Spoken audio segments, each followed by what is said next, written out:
영적 분별에 간단하게 말씀드리자면, 첫째로 영적 사역을 하는 그 목회자나 사역자나 선교사에 관하여 그분들의 사역의 내용을 분별할 것이 첫 번째고요. 그 내용, 왜냐하면 우리가 그 내용을 우리가 전달받잖아요. 그렇죠? 그게 말씀의 내용이든지 컨텐츠라고 하죠. 컨텐츠를 우리가 전가받게 되는 거죠. 우리에게 그게 트랜스퍼 된다, 트랜스미팅 된다, 또는 커뮤니케이션 된다, 이렇게 말할 수가 있잖아요. 그게 하나님의 말씀이든지 아니면 그분들의 정신이든지 아니면 그분들을 통해서 어떤 영적 어떤 요소이든지 우리가 그걸 전달받게 되는 거죠. 그렇죠? 그 컨텐츠가 중요한 거예요. 여러분, 그렇기 때문에 어느 목회자가 이렇게 안수기도 해주잖아요. 안수기도가 참 상당히 여러 가지 의미를 갖고 있잖아요. 그 안수한다는 것 자체. 그렇죠? 안수가 무엇을 의미하죠? 안수. 목회자가 교인들을 위해서 안수기도 한다. 부모가 자녀들을 위해서 안수기도 한다. 이게 무슨 의미죠? 벌써 안수를 한다는 것 자체는 어토리티를 의미하는 거잖아요. 예? 위에 하나님의 그 권위를 본인이 대표하여 그 통로가 되어서 그 권위가 이 자에게 임하는 거예요. 그 권위로 인하여 이것이 축복이 될 수가 있고, 권면이 될 수가 있고, 엠파워먼트가 될 수 있고, 여러 가지가 하나님의 그 축복의 통로를 통해서 베풀어지는 하나님의 은혜란 말이죠. 그렇죠? 그렇기 때문에 우리가 어떤 리더십이 행하는 그 사역을 분별하는 데 있어서 그 무엇이 전달이 됐느냐, 이거를 전적으로 파악을 해야 되는 거예요. 그런데 우리 한국교회에서는 어느 은혜자나 능력 있는 목사님이 와서 기도해 준다 그러면 무조건 그냥 머리를 수그리는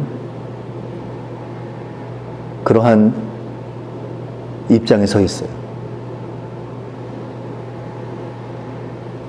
은근히 무엇인가 위에서부터 나에게 임한다는 것을 좋아해요. 이게 우리 무속적인 어떤 배경이 있어서 그런지 무조건 무엇인가 어떤 나보다 더 파워가 있는 그 존재로서 나에게 임하는 무엇인가 능력, 축복, 블레싱, 이걸 원한다는 거죠. 그러다 보니까 분별이고 뭐고 약간의 분별은 있겠죠. 우리가 사이비 종파를 줬는 것도 아니고 말이죠. 그렇죠? 그래도 건전한 어떤 교회 집회에서 머리를 수그리는 거예요. 근데 무엇이 전달되는지 어떻게 여러분들이 알고 머리를 수그리냐고. 그냥 믿음으로 우리가 수그리죠. 그 영적 권위에 우리가 수그러지는 거예요. 근데 이것이 얼마나 위험한지 여러분 아세요? 자칫 잘못하면 그 목회자를 통해서 잘못된 것이 전달될 수가 있는 거예요. 잘못된 것이 전수될 수가 있다는 거예요. 목회자도 함부로 안수기도 하면 안 되고요. 교인들도 그냥 함부로 안수기도만 받아서 안 된다고 봐요. 이 관계가 어떤 관계인지 잘 아셔야 되고, 그 목회자가 어떠한 하나님의 통로인지 이걸 잘 파악을 해야 돼요. 이 목회자가 어떤 비밀한 어떤 죄를 마음에 품고 있어. 아니면 잘못된 어떠한 생각을 가지고 있거나 잘못된 행위를 하고 있는데 교인들이 전혀 몰라. 그럼 무엇인가 이 목회자가 손을 얹고 기도를 해줄 때 그것이 때 묻은 상태로 흘러가지 않겠냐는 거예요. 아닐까요? 그거 다 바이패스하고 하나님 다 알아서 무조건 머리만 숙이면 그냥 다 축복해 준다? 무조건 성결된 상태로 패키지를 전달해 준다? 아니라고 봅니다. 그렇기 때문에 그 내용, 그 컨텐츠에 대해서 먼저 분별해야 되는 거예요. 그 다음이라고 제가 한 이유는 먼저 컨텐츠가 중요하죠. 우리가 받는 입장에서. 그렇지만 더 궁극적인 것은 그 사역자 자신을 우리가 분별해야 되는 거예요. 그 사역과 그 사역자 자신을 분별해야 되는 거예요. 그래서 이 두 가지의 컨텐츠를 제가 간단하게 다룰게요. 제가 질문 형태로 한번 쭉 리스트를 만들어 봤습니다. 사역의 내용을 분별하는 데 있어서 이러한 질문을 하시길 바랍니다. 이분의 사역의 근원이 과연 하나님의 영인가? 네. 소스가 무엇인가? 하나님으로부터 시작이 됐느냐? 아니면 무슨 자기의 어떤 철학? 자기의 어떤 이데올로기? 자기 아젠다? 의지로 이거 풀어나가는가?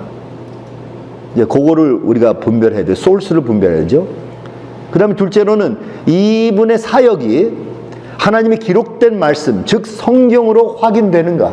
성서적이냐는 거죠. 성서적 기초가 세워진 그러한 사역인가? 셋째로는 이분의 사역이 살아계신 말씀, 즉 로고스인 그리스도를 영화롭게 하는가? 뭐 이 목사님이 그냥 말씀을 전한다 하는데 계속 하는데 실제로 이 말씀 사역을 통해서 그리스도가 영화롭게 되는가? 아니면 혹시 이 목사의 철학에 그냥 사람들이 빠지게 되는가? 네. 여러분 아셔야 되는 건 목회자들이 뭐 설교하고 말씀을 전하고 가르칠 때 모든 것이 다 성경에서 나오지 않는 거 아시죠? 네. 성경의 핵심이 될지 모르지만 목사가 여러 가지 소스를 의존하게 되는 거예요. 뭐 요즘 나오는 팝 사이콜로지, 네? 네?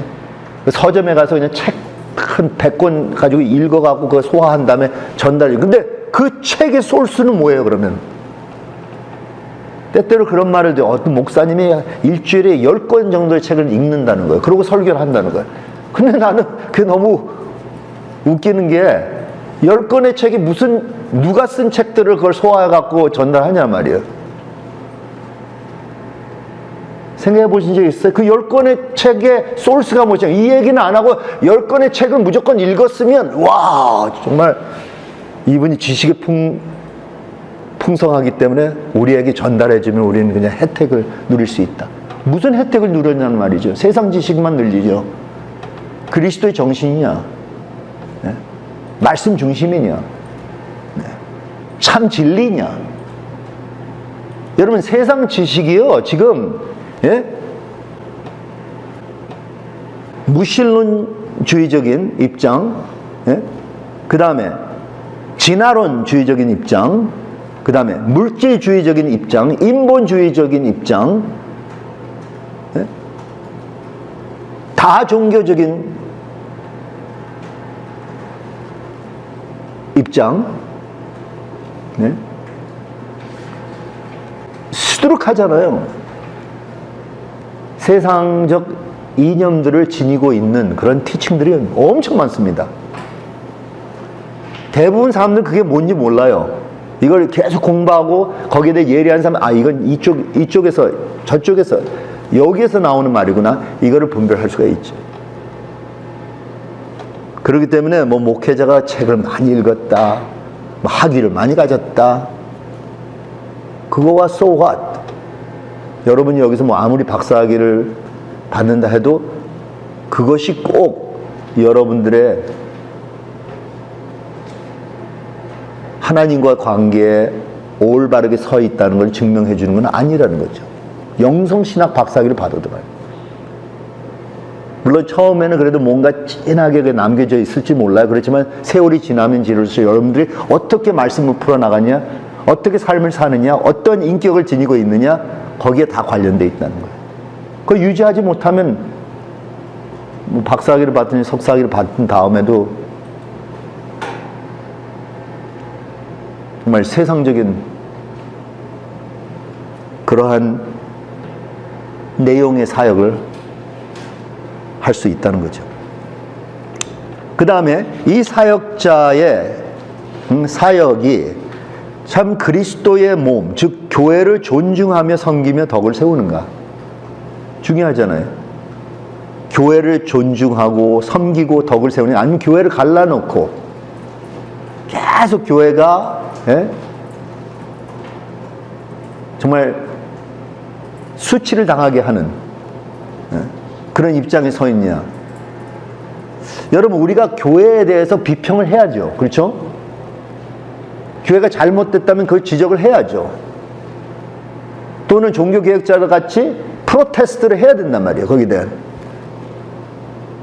그렇지만 궁극적으로는 교회를 사랑해주고 감싸줘야 되고, 교회가 잘 되기를 위해서 우리가 응원해요. 우리는 교회 팀이잖아요.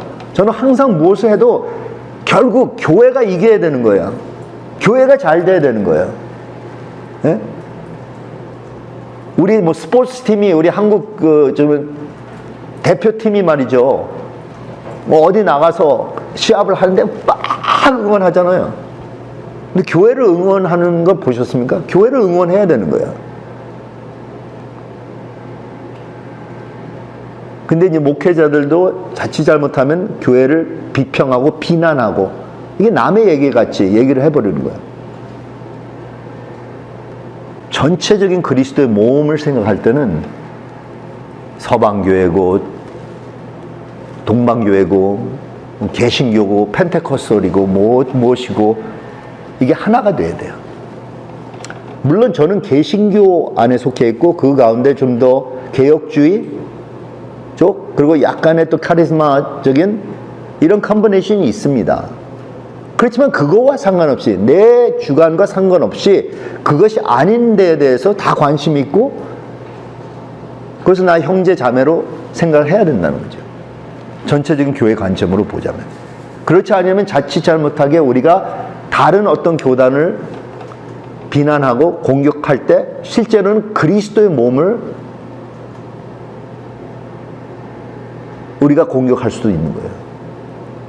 예수님이 사울에게 나타나서 다메섹 길에서 나타나갖고 뭐라고 말을 했어요? 사울에게, 사울아 사울아 왜 네가 나를 핍박하느냐 그랬잖아요.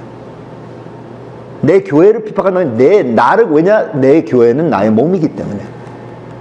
나는 이 부족한 교회이지만 이 부족한 교회와 내가 동일시한다는 거예요. 그래서 조심해야 됩니다.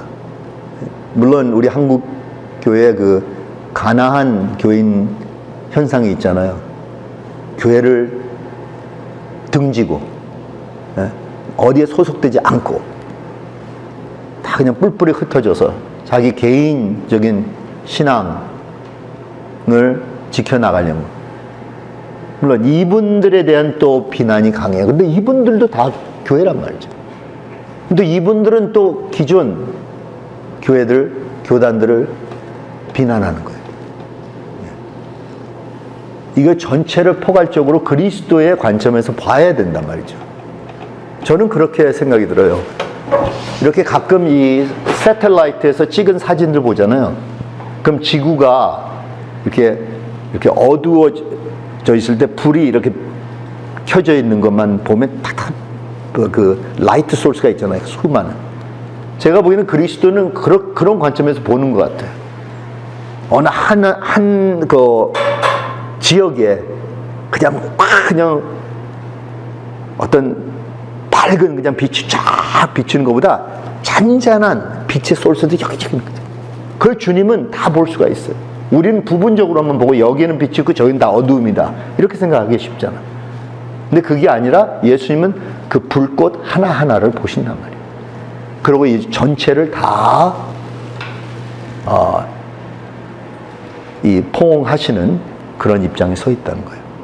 그래서 여러분, 그 성교학에서는 어떠한 말을 하냐면, 이게 이제 닥터 히볼트라고, 폴 히볼트라고 유명한 성교학자가 있었는데, 그분이 이제 세상 떠났지만, 그분은 그런 말을 했어요. 전에는 인박스 안에 들어와야지 크리스천인 거예요. 크리스천인 거예요. 이 안에 들어와야 돼.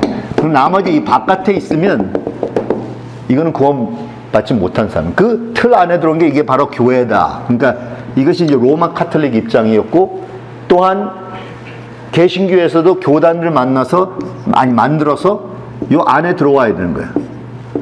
이런 얘기를 했어요. 그런데 더 다이내믹 뷰는 무엇이냐면 각 교인들을 볼 때 말이죠. 어떤 제도적인 어떤 시스템 안에 들어온 게 아니라 각 교인들 보면 자기들의 그리스도 중심적인 마음의 화살표가 있다는 거예요. 마음의 화살표가 있는데 그 화살표가 그리스도를 향한 거냐 아니면 그리스도를 등지고 있느냐, 이거를 봐야 된다는 거예요. 화살표로 봐야 된다는 거예요. 회개가 뭐예요? 회개는 그 화살표를 의미하는 거 아닙니까? 내가 회개를 했다고 내가 터닝, 내 마음을 바꿔서, 예? 내 마음을 틀어서 주님께로 향한다는 것을 회개라고 하지 않습니까? 그렇죠? 그러면 이 화살표만 우리가 보자. 그러면 여기 멀리 있는 탕자가 말이죠, 예? 예수 그리스도를 향해서 돌아온다고 생각해 보시죠. 근데 바로 옆에 있는 어떤 바리새인 같은 장로가 죄송합니다. 목사가 맞겠다. 장로를 보다. 목사가 말이죠, 여기서 등지고 있어요, 예수님을. 그래서 히볼 박사는 그러면 다 이 화살표가 그리스도 중심적으로 있는 화살표만 해서 이렇게 하는 것이 바로 교회를 의미하는 거고, 이것 외에는 참 교회의 모습이 아니다는 걸 그 말씀을 하신 거예요. 기발한 패러다임 아닙니까? 네? 그냥 어떤 시스템 안에 그냥 앉아서 말이죠, 하는 척 하는 것보다 정말 다이내믹하게 그분의 마음이 지금 어디로 향해 있느냐, 이게 중요한 거예요. 물론 이것 자체도 완벽한 모델은 아닙니다. 왜냐하면 사람이 마음이 틀어질 수 있고, 가르주다까지 3년 동안 예수님을 성실하게 섬겼다가 탁 예수님을 배신할 수가 있고, 그 다음에 또 베드로도 배신했지만 다시 돌이킬 수가 있고, 그게 플럭추에이션이 있을 수가 있다는 거죠. 그렇죠? 근데 제가 말씀드리는 것은 우리가 교회를 좀 더 다이내믹하게 보자면, 예? 그러한 사람들이 이러한 기존 어떤 교단이나, 예? 또한 천주교나 또한 동방교회 안에도 있다는 거예요. 우리가 선교지에서는 이슬람권에 있는 사람들 중에 그 중에 하나님이 직접 이들을 구원해갖고 그 안에 남아있는 거예요. 그 문화권에 남아있는 거예요. 그래서 비밀리 주님을 믿는 거예요.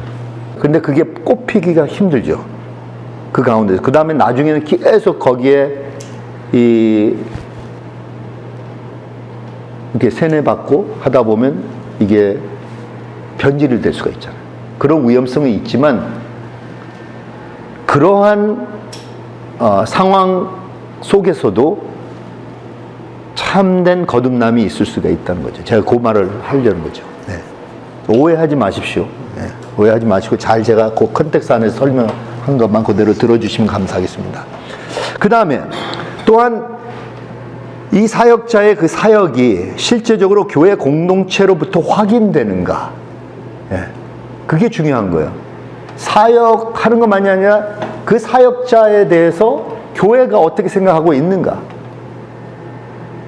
사역자 혼자서 뭐 자기는 무슨 광야에서 나온 어떤 선지자라고 착각을 할 수 있는데 교회가 그걸 인정해 주느냐 말이죠. 중요합니다. 그 다음에 이제 좀 실제적인 질문인데, 이 사역이 실제적인가, 실용적인가, 과연 이루어지는가? 과연 여기서 이것은 이제 어떠한 뭐 예언을 했다, 아니면 뭐 어떤 목회자가 비전이 이렇다, 아니 목회자가 이끌어 나가는 방향이 저렇다 할 때 과연 그것이 이루어지느냐, 이 질문을 해야 되는 거예요. 목회자가 계속 실수를 하는 거예요. 예? 3년 계획을 이렇게 세우는데 그게 또 실패. 또 뭐 10년 계획하고 다 헌금을 통해서, 네? 후원금을 통해서 막 그 운동을 지지했는데 그게 또 안 돼. 네. 문제가 있는 거예요. 이 사역에 문제가 있는 거예요. 그 다음에 마지막으로 과연 이 사역자의 이 일로 통해서 우리를 하나님께로 가까이 이끄는가? 이게 아마 궁극적인 질문 아니겠어요? 우리가 더욱더 하나님을 가까이 하고 하나님을 더욱더 닮아가기를 원하는가? 한번 질문해 보세요. 이런 질문을 하다 보면 이 사역자의 사역이 과연 어떠한 종류의 사역인지 대충 그림이 그려집니다. 물론 사역자를 판단하는 데서 이거는 하나님의 사역이냐 마귀의 사역이냐 뭐 이렇게 너무 극단적으로 생각해 볼 필요는 없지만 얼만큼의 건전한 하나님의 사역인가 이 질문을 해야 된다는 거죠. 대충 이것은 이제 주관적인 면이 있기 때문에 이 무게를 재봐야 되는 거예요. 이게 무게가 정말 이건 하나님이 하시는 사역이다. 아니면 이거 아니다. 목회자가 그냥 자기가 먹고 사는 문제 해결하기 위해서 이거를 그냥 하나의 수단으로 생각하고 있다. 이게 파악이 되잖아요. 아닌가요? 저 목회자가 이거 미혹되어 있는 상태다. 이 교리가 잘못된 거예요. 근데 그걸 계속 주장하는 거예요. 그러니까 빨리 분별해야죠. 이제 더 중요한 분별은 제가 보기에는 그 사역자 자신입니다. 자세히 들으세요. 그리고 여러분들에게도 좀 이걸 적용했으면 좋겠습니다. 첫째로 이 사역자가 이 성서적이고 신학적으로 바로 서 있는 사역자인가? 물론 신학을 제대로 못 배웠으면 뭐 문제가 있을 수가 있죠. 그렇지만 배웠는데도 불구하고 이상한 말을 계속하는 거예요. 신학적으로 어긋나는 입장만 취하는 거예요. 그럼 이제 문제가 생길 수가 있어요. 아직 배우지를 못해서 이게 부족하다 그러면 배워야죠. 그래서 신학교를 찾아오고 여기에 멘토링을 받고 좋은 교사들 밑에서 배우는 거잖아요. 그렇지만 중요한 것은 사역자의 성서적 신학적 입장이라는 거죠. 둘째로 인격적 도덕적인 삶을 사는가?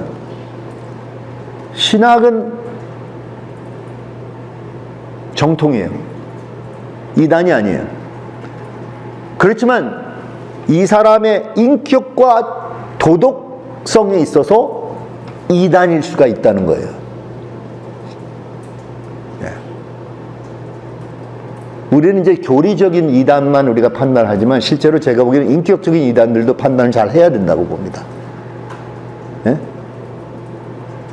사기꾼 목사들 있잖아요. 그건 이단이에요. 이단. 왜냐하면 성경에는 이단에 대해서 헤레스에 있어서 교리적인 면만 말하는 게 아니란 말이야. 돈을 노리고 있는 목사, 그 이단이에요. 자기 명예를 취하기 위해서 목회를 하고 교인들을 이용하는 거 이단이란 말이죠. 그렇죠? 성적으로 문란한 목회자, 교인들과 그런 관계를 맺는 목회자, 그 이단이란 말이죠. 아무리 교리는 그럴듯하게 가르치면서 뒤에 가서 딴짓하는 목회자들, 그 이단이에요.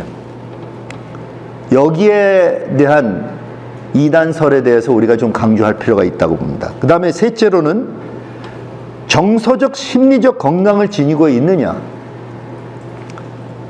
정신적으로 문제가 심각한 사람이 목회자가 되거나 사역자가 되는 경우가 있습니다. 근데 문제가 생기죠. 정신이 망가지면 문제가 생기지 않겠습니까? 지도력은 정신이 건강한 사람들도 어려운데 정신적으로 이게 흐트러진 사람, 어떻게 자기가 등불이 되거나 하이빔이 돼갖고 앞의 길로 인도해 나갈 수 있겠냐는 거예요. 본인의 속이 어두운데 아니면 불이 켜졌다가 꺼졌다가 어떻게 본인이 나머지 그 교인들을 이끌고 갈 수가 있겠냐는 거죠. 그래서 정서적 심리적 건강이 참 중요합니다. 저는 요 세 가지, 지금 이 세 가지만 해도요, 이건 철저하게 훈련을 받고 치료를 받아야 된다고 봐요. 신학적, 성서적, 내가 올바른가 이걸 잘 다듬어 나가야 되고, 내가 인격적 그리고 도덕적인 삶을 제대로 살고 있는가 그것도 훈련해 나가야 되겠고, 그럼 정서적, 심리적 이것도 훈련해 나가야 되는 거예요. 요즘 cognitive psychology 이거 고쳐 나갈 수가 있어요. 우리가 생각하는 걸 바꿔 나갈 수가 있다는 거예요. 이제 물론 때때로 뭐 깊은 디프레션에 빠지거나 또 정신적인 이제 문제가 생길 수가 있어요. 그러면 이제 그건 치료를 전문가들 밑에서 받아야 되는 거죠. 상담도 받아야 되고. 근데 가능하다고 저는 봐요. 웬만큼. 이제 너무나 망가져서 이게 고장이 된 기계같이 되면 그러면 이제 내려놔야 되잖아요. 사역에 있어서. 본인들 리딩을 할 수가 없잖아요. 요 세 가지 질문 꼭 하시길 바랍니다. 그리고 여러분이 또 이렇게 지켜보시는 사역자들 보면 분별을 하셔야 돼요. 저는 이 세 가지의 카테고리에 문제 있는 사람들 많이 봤어요. 어떤 사람은 이 세 가지 중에 두 가지는 맞는데 한 가지가 정말 잘못됐어요. 문제가 생기다 안 되더라고요. 한 가지만 잘못해도 안 되게 돼 있어요. 넷째로는 이분의 목적과 동기가 순수한가. 이거는 이제 이분이 정신적으로도 괜찮은 사람이야. 인격적으로도 뭐 큰 문제가 없는 사람이야. 성서적 신학적으로 올바른 것 같고 좋은 신학교에서 좋은 학위를 땄고 말이죠.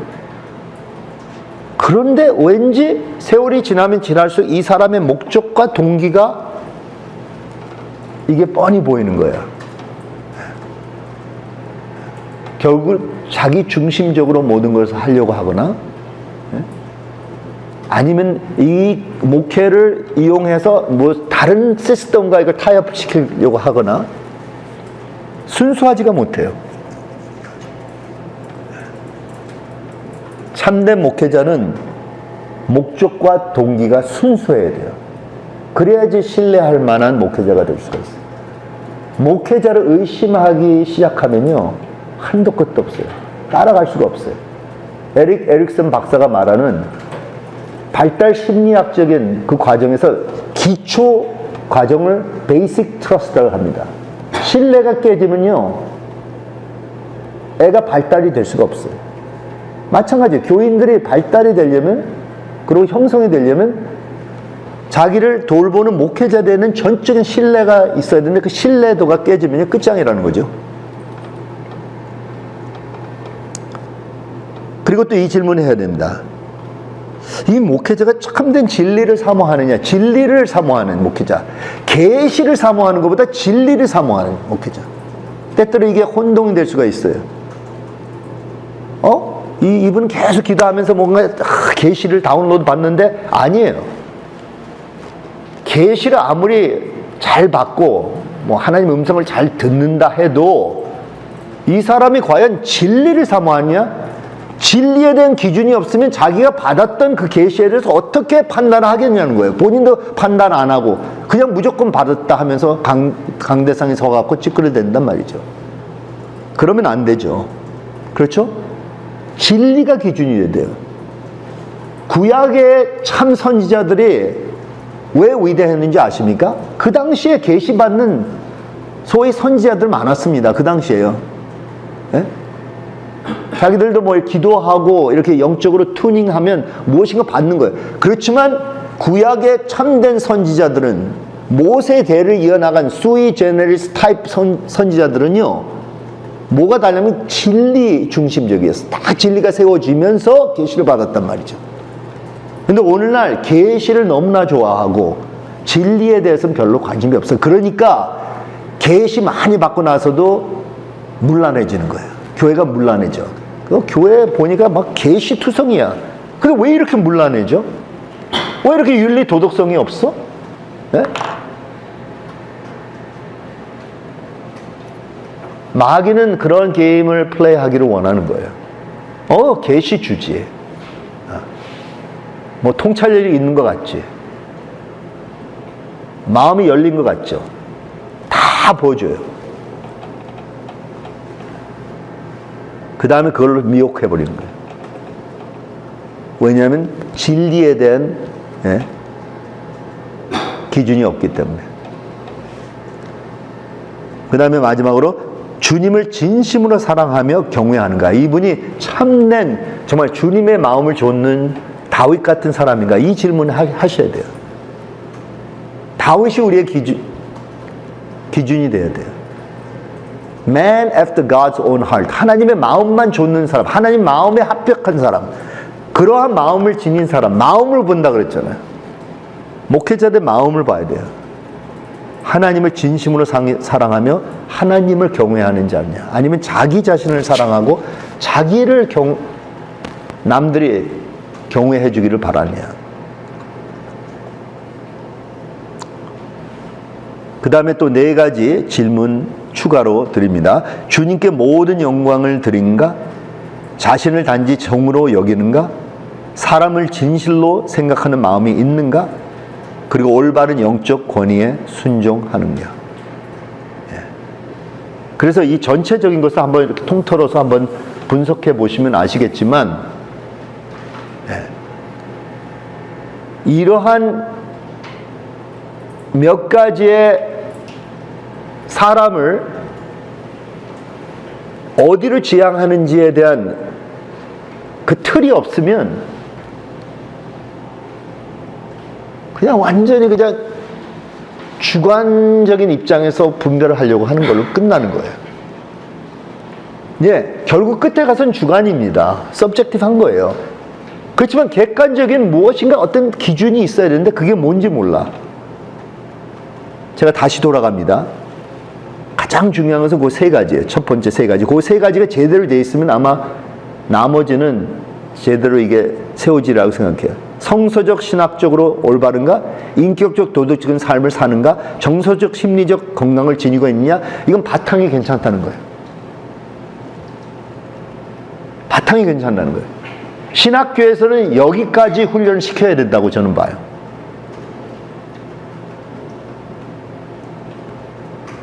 그 다음에는 이제 조금 더 여기에 대한 깊이 좀 다루는 그러한 내용들이죠. 목적과 동기가 순수한가, 참된 진리를 사모하는가, 주님을 진심으로 사랑하며 경외하는지, 이런 질문을 하면 좋겠습니다. 여러분들에게 좀 도움이 되리라고 생각해요. 좀 꼼꼼히 생각해 보시고 분별해 보세요. 저는 제가 참 존경했던 카리스마 사역, 국제적으로 이렇게 알려지신 분이 타락했을 때, 그래갖고 그걸로 인한 어마어마한 수치를 겪으셨을 때, 제가 거기에 레스토레이션 팀으로서 그분을 도와드리려고 노력했어요. 그러면서 그 세상을 발견하게 된 거예요. 카리스마 사역자들의 위험한 것이 무엇이냐? 사역자 자신만이 아니라 거기 사역자들을 세우는 다른 사역자들이나 교인들이, 이게 또 문제예요.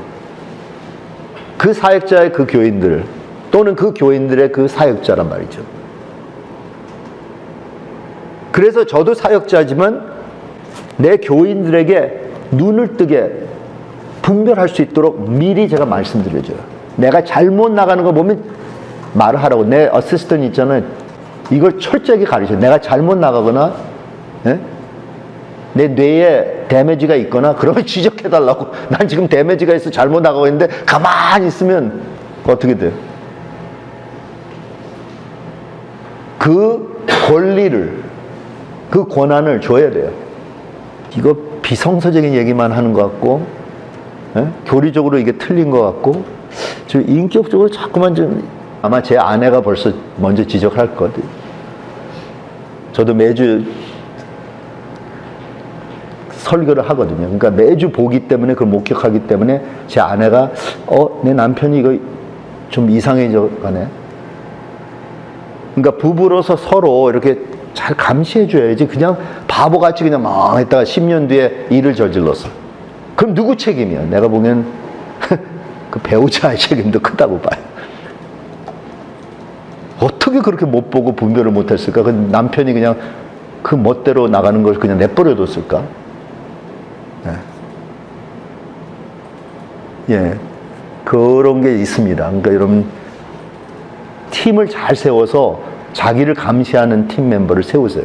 여러분 빌리 그레이엄 목사님이 그랬다 그랬잖아요. 빌리 그레이엄 목사님이 그래도 그렇게 성실하게 오랫동안 사역을 깨끗한 사역을 하셨던 이유는 자기 주변에 한 4-5명의 자기를 감시하는 자들이 있었어요. 계속 지적해주고 뭐 어디로 가도 말이죠. 이렇게 뭐 집회나 이런 데 가서 설교를 할 때 호텔 방이나 이런 데 다 그분들이 지켜 있는 거예요.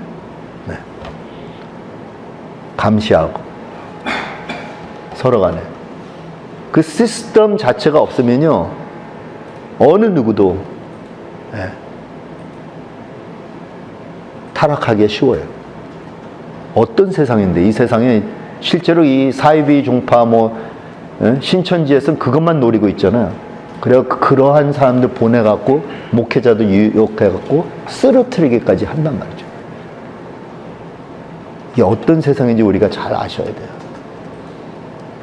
주변에 눈을 뜨고 예스만 하는 사람들이 아니라 이건 잘못 나가는 거예요. 이건 아닙니다.